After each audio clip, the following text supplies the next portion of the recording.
This story is from r/no sleep by the Reddit user Wetsockies, and it's called Don't Look at the Aurora Borealis. The aurora borealis has been waving over these Kansas skies the past few nights.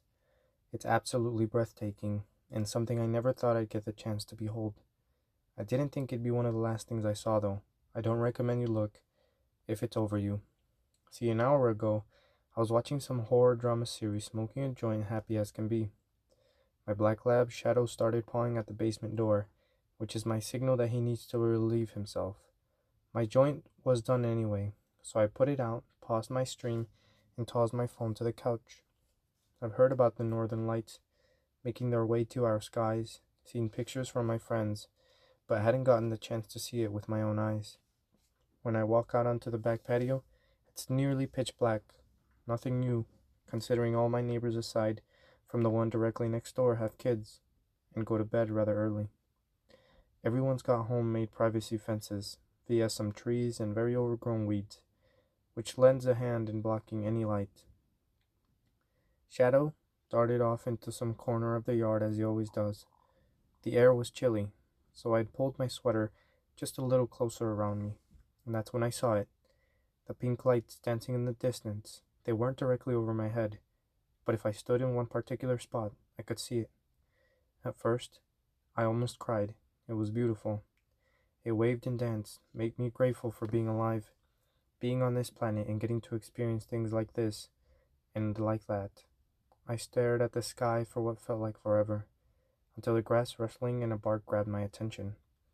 I shouted at my dog's name as I walked back towards the back door to my house, ready to slide it open.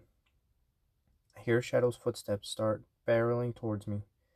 I slid the door open for him, but he tried to peer through the leaves of our red-bound tree for one final glimpse of the rare phenomenon before heading inside.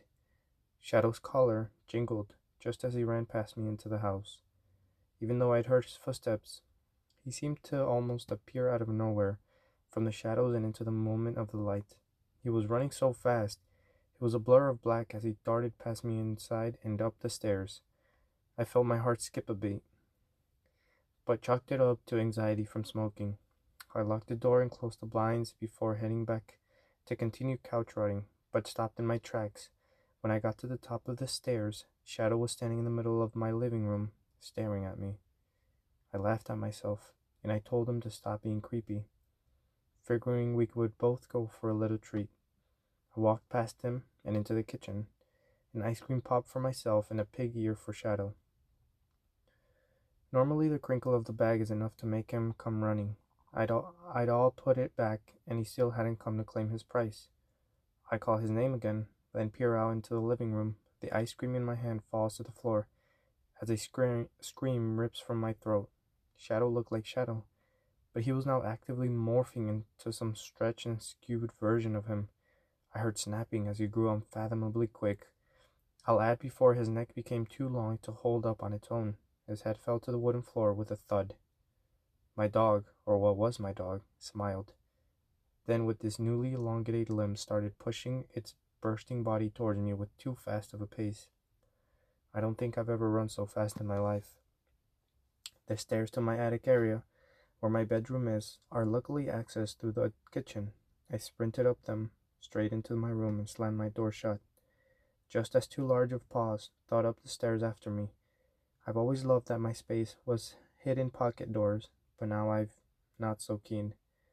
Just as I turned the tiny lock on my door, the door started shaking on its track as the exploded version of my dog started banging on it.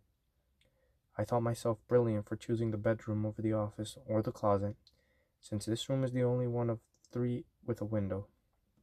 The first thing I did was race over to my window. It opens right to the roof of my attached garage, which would make for a relatively easy escape. I was halfway there, feeling the rough shingles under my bare feet before I looked up and noticed my next door neighbor, Hunter, staring out of his window and directly into mine. I yelled his name, telling him I needed help, but he quickly just stood there staring at me. He smiled quickly, raising his hands up for a moment, then his smile faded as his hands moved down slowly. He did it again, then again, and by the third time I was already terrified. He made it worse when the fourth time he kept his hands raised and the grin plastered on his face. He stared at me, then wiggled his fingers. Had the lights in his room not been on, it'd have been impossible to read his lips. They were on, though, and I read the words, "Gotcha." He too started sporadically snapping and stretching into something inhuman. I scurried over to the edge of my roof, and just before I leaped over the edge, a shadow figure in the middle of the road shifted, scraping metal and gravel beneath it. I froze and watched it for a moment. When it didn't start exploding, I felt relief, which went away as fast as it came when the figure started running towards me. I screamed again and then looked back into my bedroom. The door was holding true, but banging against its track like nobody's business. Another glance to Hunter, still in his window, peering over at me, showed that he no longer resembled anything close to human. He reminded me of those snake fireworks that you light and they just grow and grow until they turn to ash and fizzle out. All the color had removed itself from his skin, his eyes were gaunt, and he just kept stretching. I thought, fuck this, and crawled back into my bedroom.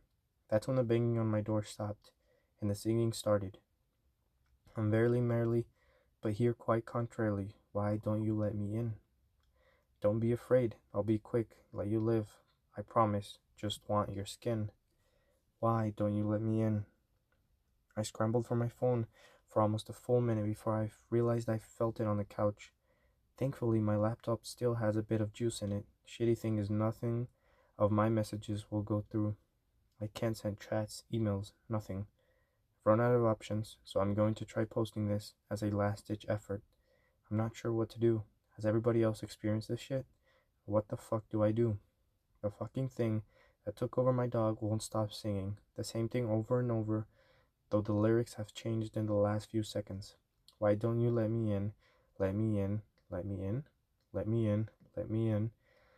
Let me in. Let me in. The weed I smoked was near the end of my stash, and I didn't have near any experience like this in any other time I've smoked it, so I felt safe to rule out. If I don't make it through the night and it comes out that I've been found as a curled up ashen turd, please heed this warning.